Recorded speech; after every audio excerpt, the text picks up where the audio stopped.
Very huge amount of money being given to a delegate with television because someone wants a vote. But didn't you take some yourself?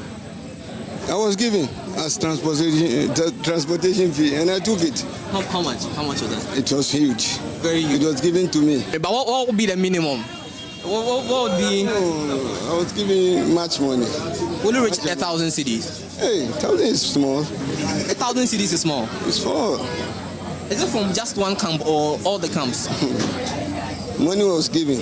Money was given, but for you, was it from just one candidate or from all the candidates? That was what was given to me.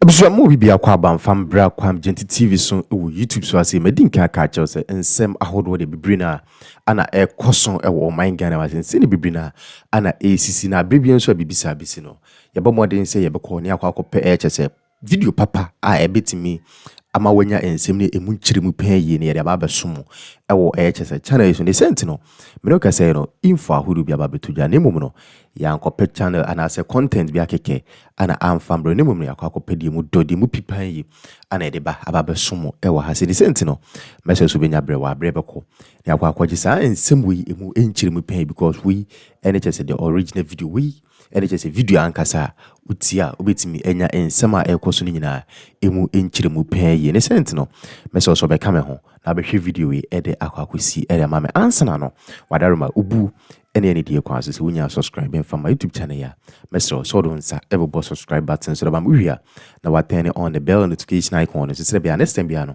we drop a video our channel so say be be enten so wadaruma we are feel free to wadwen comment section me dinka ka cho yo dia dada na bibia so ntimi nye kama nemum di hian sa atem di ube ye free net me abo ma bibia I fine make how we also channel ne din Kwame Gente TV ewo YouTube so ase sanso ana TikTok ube hu ewo honom ne tent ne enko video we enfam breasts here.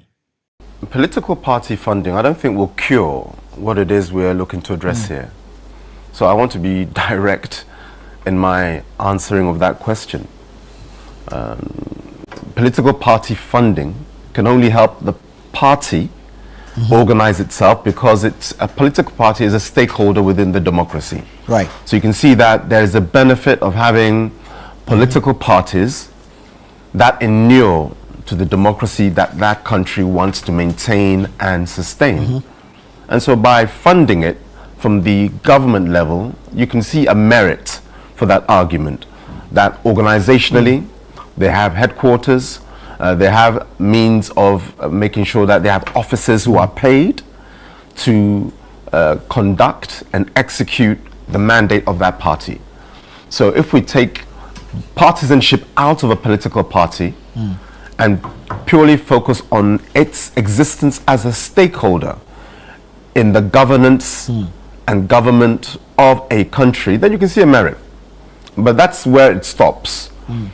Political party funding cannot cure what we are discussing here, which is the blatant corruption that we've witnessed in Ayawaso East. I was in Ayawaso East yesterday, so if I'm a little tired, it's because we were acclaiming Baba Jamal, the MPP parliamentary candidate for Ayawaso East on March the 3rd, and I urge everybody in the party. He's also Baba Jamal? Baba Ali. Baba Ali. Baba Ali, thank you. I'm confused. I'm about to address Baba Jamal. Yes. Both are Babas. So Baba Ali. Baba Ali is our candidate for Ayawaso You East. didn't go into a primary. You selected Baba Ali. By acclamation. In the 2024 primaries, he came second, just losing to Acclamation by 11 votes. He's been a secretary for the constituency. He has served with diligence. And the thing about Baba Ali is this. The NDC will tell you, and I always say when I'm on your show, NDC can call in and text. They will vouch of this is NDC in Ayawaso East, Nima. They will vouch of the integrity of Baba Ali. And so we are hopeful, confident that his stewardship, how he's maneuvered, the way he does his politics, his service to the party, NPP, but more importantly, his service to the community, Ayawaso East, that will be, God willing, inshallah, yield dividends for Baba Ali come March the 3rd. Now, back to your earlier question, Nana, about the political funding. It won't cure it. It won't? It won't. It will help the party organize itself. What will cure it? And it's been mentioned. I remember Raz Mubarak also mentioned in 2015, when the NDC expanded the electoral college to allow for card-bearing members. Yeah.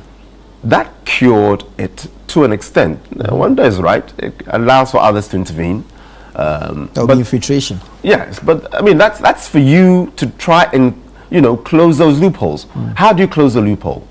You can say, and this is something I've suggested to the NPP itself, in order to have a vote in a primary, a party primary, you, the card-bearing member, must be in good standing for at least 2 years. So if you are NDC, wanted to come and vote in the NPP primary, no problem. Come and fund our party for 2 solid years. Solidly. Once we see a missed payment, then you're disqualified. Because a true party person will make sure that their dues are paid consistently. Likewise with NDC. Because this is not sustainable. It is not. I'm talking the primaries whereby this happens. But as has been mentioned, excuse me, if you have 10,000, 15,000 people in a primary voting, mathematically, both financially and in terms of resource-wise, it is not possible to buy the votes of 15,000 people. And that's what will cure this canker. But you see, I was hearing some things about President John Dramani Mahama taking swift action and recalling Baba Jamal. Swift for the where? The 1992 Constitution, Article 94(2), Clause B, says that any public officer, and a High Commissioner is a public officer or public servant, who wishes to contest in partisan elections has to resign. Article 94(2)(b), you have to resign. It's there. Now, Baba Jamal took 10 days leave. Now, when you take 10 days leave of notice to contest, that's what he did. He took 10 days leave. Now, under the Civil Service Regulations 2020, leave, and they've captured it, leave is not sufficient for a public officer to contest the partisan primary. I'm quoting the Constitution here. So if suddenly President John Dramani Mahama says, I'm now recalling you for how? That somebody has violated the Constitution, now you are recalling them? Are we putting the cart before the horse or horse before the cart? And you have to resign before you actually file your nominations.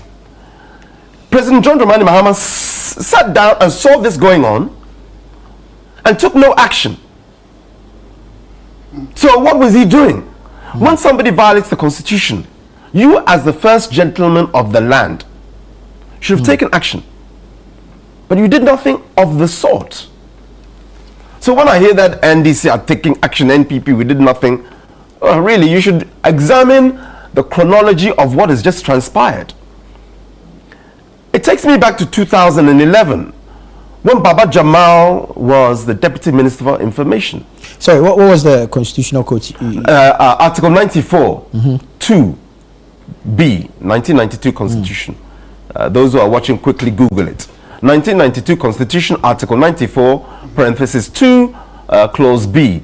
Public officer must resign. And it applies to High Commissioners. And he did nothing of the sort. So we should not be hoodwinked that President Mahama has suddenly taken action. He was inactive. He was inert. And he knew that this gentleman, Baba Jamal, was breaking the law per our electoral laws. You have to resign. Show me the resignation letter. The leave is not resignation. It's like, I'm going to hospital. My stomach is hurting me, for those who can't hear the gun. Yeah. That's what needs to happen. So, and then again, under Civil Service Regulations 2020, I'm quoting the Constitution. I'm not giving you my interpretation. I'm giving you verbatim. So President Mahama, please come again. How can you recall somebody who the law says is already, by all intents and purposes, removed? I wanted to refer us back to 2011, when then Deputy Minister of Information, Baba Jamal, addressing the trades unions and party officers, functionaries, he said that when you see a cow, say this is an elected officer, an appointed officer. When you see a cow, say it's a sheep. Whatever you do, and now I'm giving you some paraphrasing, always paint the government white. We know this one. It's attached to him since that day. So I want to ask President John Dramani Mahama, somebody who has publicly stated that you should lie. He said it though. Lie, deceive the public in order to paint the government white. On what basis do you appoint him as a high commissioner? For me, that is a poor judgment from President Mahama. Look what happened to Keir Starmer, the Prime Minister of England, UK. He appointed Peter Mandelson, knowing full well that this guy was friends with Jeffrey Epstein, the pedophile, trafficking young girls for sex on his island with so many, international politicians. You, Keir Starmer, were aware of this because you had official, the National Security and Foreign and Commonwealth Office telling you that this person is not fit for office, for the appointment. But the McSweeney, his chief of staff, convinced him. My point, why am I linking the two? Keir Starmer should have known better than to appoint Mandelson. And today his neck is on the line.